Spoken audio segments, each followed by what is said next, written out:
Good evening. Welcome to South Asia Newsline. I am Nidhi Taneja. Here are the top stories we are tracking for you on Tuesday, the 18th of October. Pakistan violates ceasefire along LOC in India's Jammu and Kashmir province.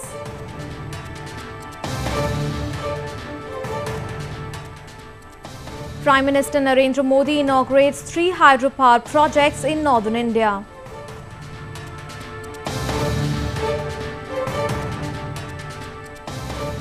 And Indian painters showcase country's rich culture and tradition.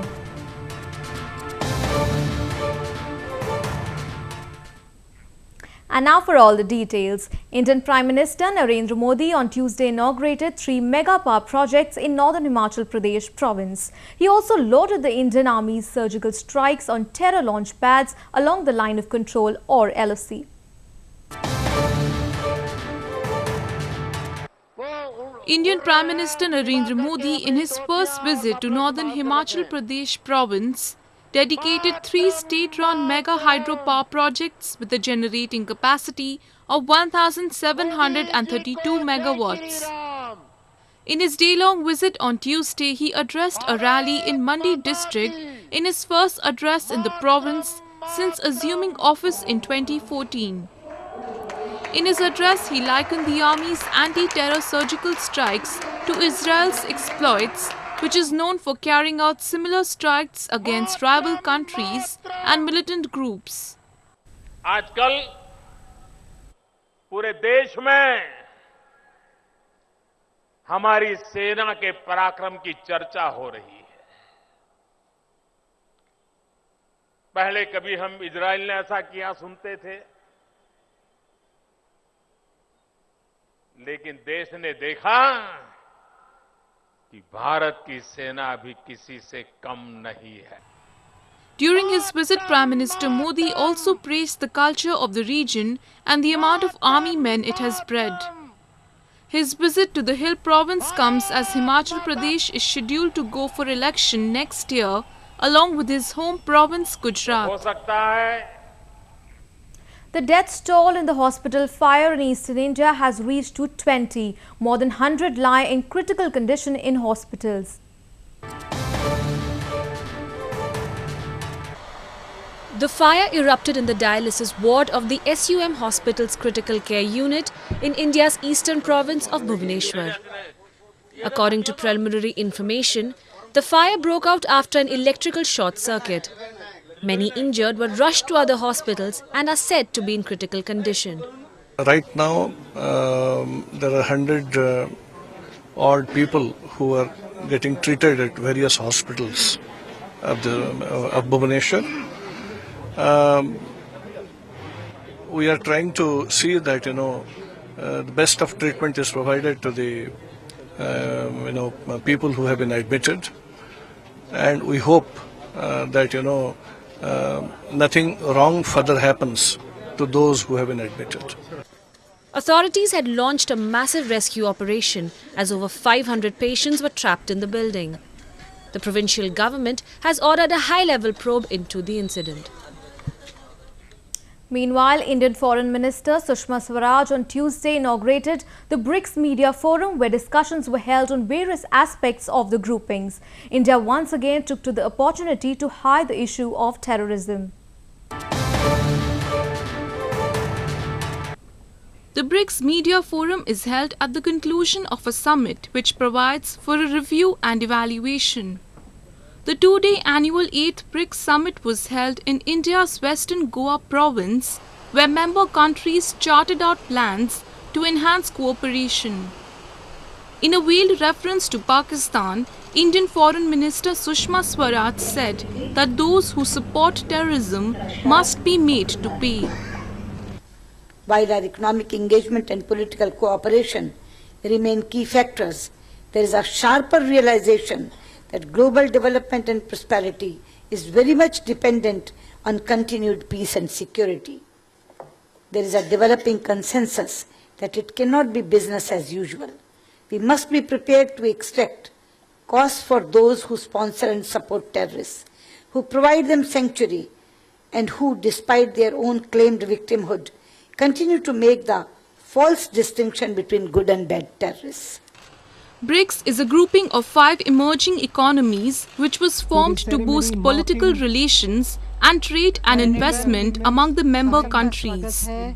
However, this year's BRICS summit witnessed a shift in its focus by laying major emphasis on global and regional terrorism.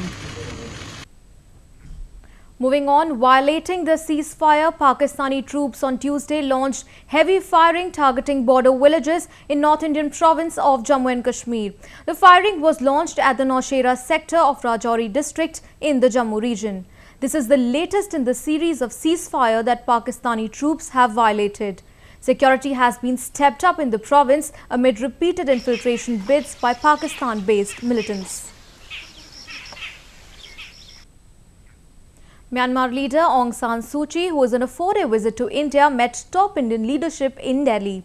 She was accorded ceremonial welcome at the presidential palace.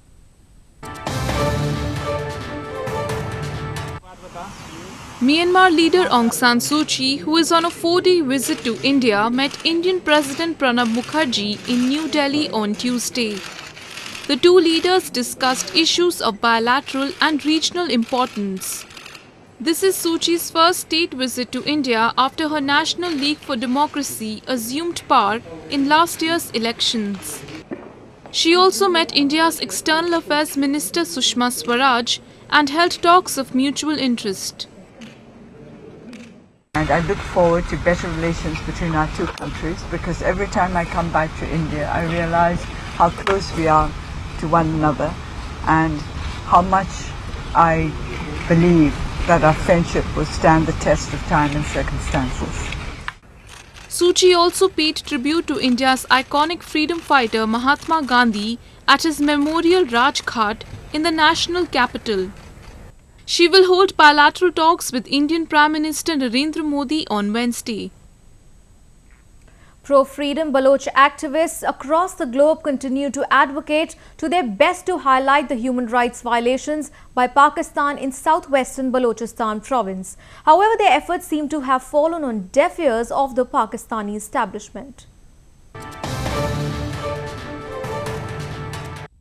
As Pakistan continues to pay no heed to atrocities on Baloch people in southwestern Balochistan province, pro-Baloch activists say their struggle to highlight the issue will continue. The Balochistan issue has recently gained momentum in the international forum. However, Baloch activists are worried that indifference on its people continues at the hands of the Pakistani establishment. Baloch activist Noordin Mengal said that another reason why the Baloch people are being targeted by Pakistan is because of the China-Pakistan Economic Corridor or CPEC. We have seen an enormous number of disappearances that have taken place only in this year. The reason for this is because all these people have been a voice against these projects or projects to eliminate the Baloch people, and they've been very vocal about it. And for that reason, Pakistan is carrying out greater human rights abuses. Mengal said that Baloch leadership has made efforts to talk for a solution to bring peace in the province, but Pakistani establishment seems least interested. Countless efforts made on behalf of the Baloch leadership to show that they're willing to talk for a solution to bring peace in this region, but Pakistan doesn't seem to be interested. The Baloch have taken part in parliamentary elections. The result has been that their governments have been dismissed. Pakistan is not even ready to talk to an elected government of Balochistan, so forget about it talking to any leadership. Baloch activists allege that Pakistan has been using forces to subdue the voices of Baloch people. They have been staging protests across the globe against the human rights violations and unlawful abductions by the Pakistani forces in the region.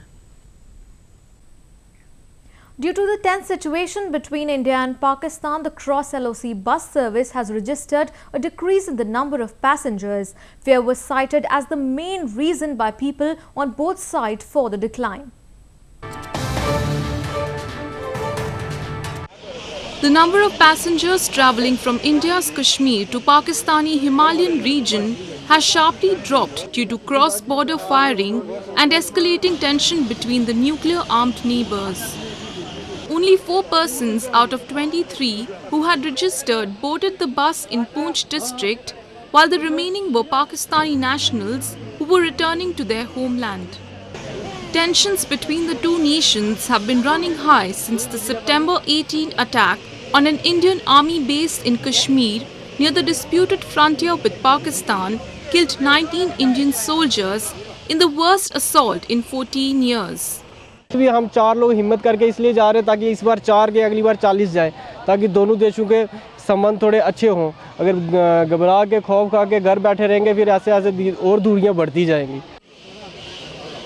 Due to subsequent rise in cross-border attacks, people are scared to travel across the border to meet their relatives.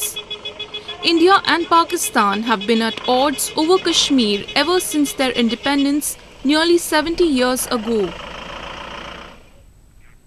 Celebrating the rich tradition of art and culture in Jammu and Kashmir, artists from across the country thronged a popular tourist destination, Patni Top, in All India Painters Camp. Creative art forms coupled with scenic beauty were an added charm at the event.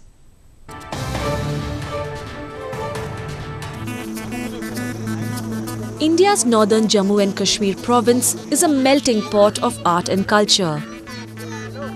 Art is a symbolic expression of an era, and the people of the province have for long been associated with it. A 6-day-long All India Painters Camp was organized by Jammu and Kashmir Academy of Arts, Culture and Languages recently at Patni Top in Udhampur district. Jammu and Kashmir का जो माहौल है या यहाँ का जो nature है, तो नेचर में जब आर्टिस्ट काम करता है तो इम्पैक्ट उस पे ऊपर नेचर का 100% आता ही है। तो वो नेचर के साथ जुड़ा जाता है और वो उसका काम वो अपने पेंटिंग में उसका काम आने लगता है। और इतने सालों से कश्मीर अपने इंडिया में सबसे ज़्यादा टूरिस्ट पिक पॉइंट रहा है, तो उसके साथ अगर पेंटिंग जोड़ दिया तो और भी ज़्यादा बड़ा हो जाएगा। As many as 12 participants from across the country participated in the event. The aim was to promote the centuries-old culture of the province. Well, that's the way it was in South Asia this evening. Before we conclude the top stories once again. Pakistan violates ceasefire along LOC in India's Jammu and Kashmir province.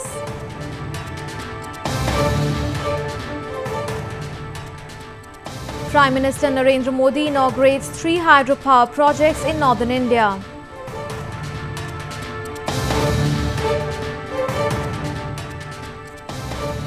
And Indian painters showcase country's rich culture and tradition.